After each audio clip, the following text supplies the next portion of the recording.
Hey there, and welcome to Juicy Celeb Talks. Bits of hearsay have been swirling around the untimely demise of the popular rapper Biggie Smalls, also known as the Notorious B.I.G. Various theories have been circulating, but the most prevalent one suggests that Diddy played a role in ending Biggie's life. This rumor has been speculated for years, and many fans have picked up on clues that point towards this possibility. The truth has finally come to light, even as Biggie's uncle, Keefe D., has claimed that Orlando Anderson shot Tupac. There are also law enforcement officials, such as Greg Kading, who support this theory. The story began on March 8, 1997, when Biggie Smalls stepped forward to present an award to Toni Braxton at the Soul Train Awards in Los Angeles. Unfortunately, not everyone in the crowd was a fan, and he barely escaped an incident later that evening. Biggie attended a party at the Peterson Automotive Museum, but the event became overcrowded and had to be shut down around 12:30 a.m. Biggie left in the second vehicle of a three-car convoy. At around 12:45 a.m., while his vehicle was stopped at a red light near the museum, another car pulled up. A man in a blue suit and tie began shooting, firing 6 shots into Biggie's vehicle, hitting him multiple times in the chest. He was rushed to Cedars-Sinai Medical Center but was declared dead at 1:15 a.m.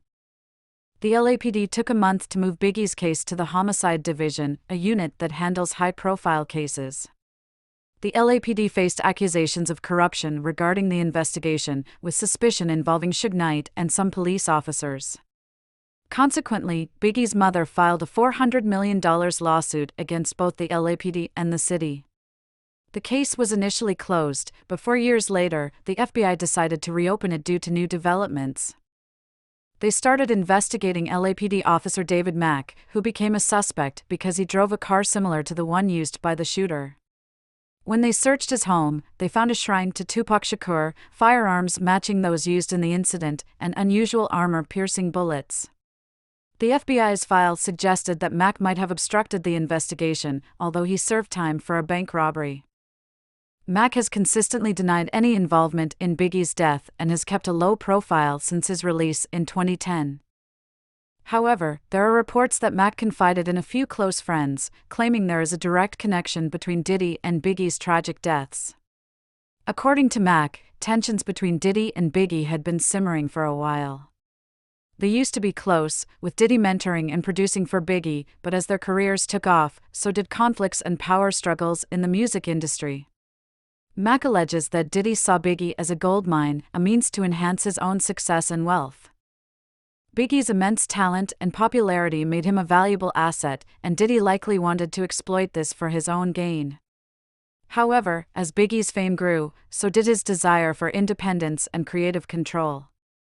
He wanted to break away from Diddy's influence and establish his own name in the industry.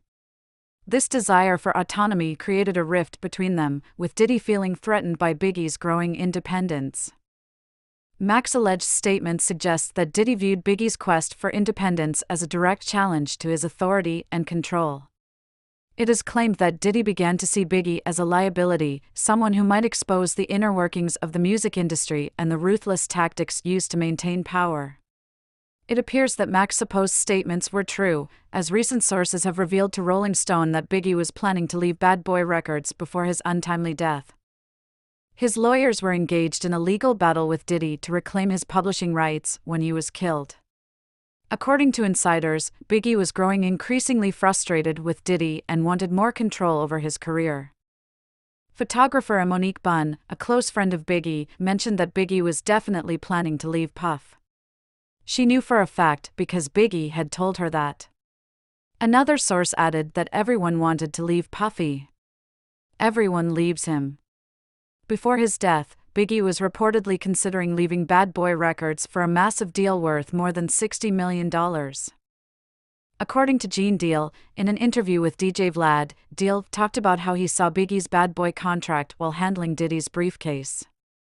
This contract outlined Biggie's earnings but excluded publishing income, which remained with Diddy. When Deal asked Biggie about this, Biggie apparently mentioned his plans for a new deal that would bring in a lot of money. Curiously, it wasn't until September 2023 that Diddy handed over Biggie's publishing rights to his estate. Since Biggie is no longer here, verifying Deal's claims about his bad boy contract is difficult. However, in her 2005 book, Biggie's mother, Voletta Wallace, shared insights about the money he received when he joined the label. She recalled her son Christopher's experiences and provided additional context about his early earnings with Bad Boy Records. She said, truthfully, Christopher accepted the deception of a friend and mentor for about $25,000. That was the amount Puffy lured my son with. It was enough money to make my son believe that Puffy was willing to do anything for him. He had never seen that much money at once in his life, convincing my son that it was enough. Puffy would do anything for him. This earned Puffy Christopher's unquestioning loyalty and friendship. Gene Deal believes there were two reasons for Biggie's murder. He claims Diddy stood to financially benefit from it. Deal says Diddy had a large life insurance policy on Biggie, ensuring a big payout if anything happened to him. Secondly, Deal suggests Diddy wanted to scare other artists into not challenging his authority. Biggie's murder was intended to send a clear message, a chilling reminder of what could happen to anyone who defied or tried to break free from Diddy's influence. It was a ruthless display of power and control aimed at maintaining the established order in the music industry. Interestingly, Biggie was originally scheduled to be in London when he was killed. Kirk Burrowes, former president of Bad Boy Records, discussed this in an interview with Art of Dialogue. Burrowes recounted how they had to head to Los Angeles for the award season, where they were dealing with multiple nominations. Whose idea was it, man, for Biggie to go to LA so soon, knowing that Tupac got killed 6 months earlier? The award show season was up, we had to go out there to participate in that. We had records that were nominated, we were launching a company that was already launched, and we were successful. We couldn't not go. Yet Biggie had a broken leg from a car accident. Despite Biggie recovering from the car accident and dealing with a broken femur, skipping the event wasn't an option. Biggie eventually agreed to go to LA early to avoid any last-minute rush. Clive Davis, who was heading Arista Records at the time, had arranged an extensive marketing blitz for Biggie, including an international press tour in London following the award show. They had a detailed plan set for Biggie's departure to London on an early Saturday morning flight after the event. Kirk Burrowes shared insights in an interview, mentioning that late Friday night or early Saturday morning, Biggie called P. Diddy and cancelled his trip to London. Despite being all set to go, Biggie decided to stay in LA instead.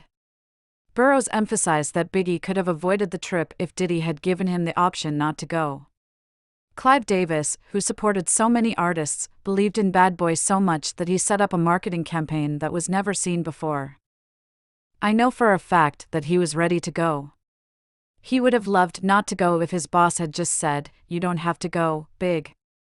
Burrowes suggests that Biggie might have chosen to stay in LA to assert himself. This, along with attending events in the city, could have contributed to the tragic outcome. There were warnings beforehand about the need for better security in LA, and Burrowes points out that budget constraints played a role. The security budget allocated for Biggie had already been spent during the LA part of the trip, leaving him without adequate security when plans suddenly changed. In the same interview, Burrowes contradicts a statement from Diddy in another interview, where Diddy said Biggie wanted to go to LA. He told Fat Joe that he didn't want to go to LA. He really wanted to go to London. But Biggie, he was the one that wanted to go to LA, and he was the one that was pushing to go to LA. That's not true, Burrowes insists. Biggie didn't want to go and was convinced to stay in LA instead of going to London. He may not have wanted to go to London, but was talked into it. The first time a rapper of your stature got this treatment, that would be something he would be interested in doing, but he was easily talked out of it by Sean so they could attend an event in LA that Saturday night. Diddy persuaded Biggie to come to LA when it was dangerous for him to be seen in the city. On top of that, Diddy didn't arrange proper security for his top star, which doesn't make sense. Gene Deal also voiced these concerns in his interview. Deal shared his thoughts on Biggie traveling to Los Angeles shortly after Tupac's death and during the height of the East Coast-West Coast hip-hop feud. Deal began by addressing criticism that Biggie might have been asking for trouble by going to LA so soon after Tupac's death. He then explained that they had already been to LA twice before the fateful trip. This prompted DJ Vlad to ask if the tension and danger escalated significantly after Tupac's death. Deal acknowledged that it did and disclosed that when they returned to LA, he and Paul planned to increase security, knowing the potential dangers. However, the funds allocated for security were already used up, and the budget was exhausted. Deal shared that he had requested additional funds for more security. Deal revealed that he approached someone about the need for additional security funds and was informed that it would be discussed with Diddy. However, Diddy declined the request, stating, "We're not giving any more money for security, no more money for this."